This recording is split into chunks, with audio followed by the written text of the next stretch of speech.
நெருங்குகிறது வண்ண விழா கொண்டாட்டங்கள். வண்ணங்களோ பல வகை, அவற்றில் நிறைந்திருப்பது அன்பு. வண்ணத்தின் மறுபெயர் ராதா கிருஷ்ணன். தாம் சிந்தித்ததுண்டா வண்ண விழாவிற்கு ராதாகிருஷ்ணனோடு என்ன தொடர்பு என்று? விடை எளிதாகும். பூமியில் ராதாகிருஷ்ணன் ஜனித்த நோக்கம் காதலை பயில்விக்க.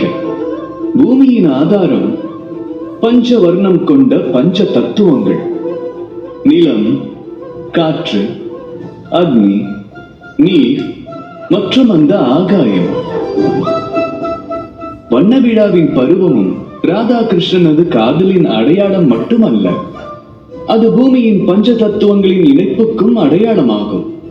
அத்தத்துவங்கள் இந்த பூமியினை நிர்மாணம் செய்வதுடன் இந்த பூமியை வாசஸ்தலமாக கொண்ட மானிடரையும் படைத்து காக்கின்றது.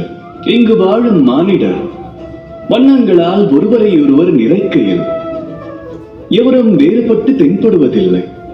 ஒன்று போல் காட்சியளிப்பர். எவர் முகமும் தென்படாது. விழிகளுக்கு புலப்படுவது வண்ணங்கள் மட்டுமே.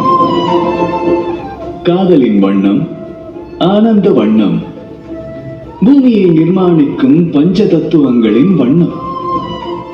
அந்த வண்ணங்களின் ஜாலங்களில் ஐக்கியமாகுங்கள். அதன் வாயிலாக உங்கள் வாழ்விலும் வண்ணங்கள் அதனை பெருக்குங்கள். வாழ்த்துக்கள்.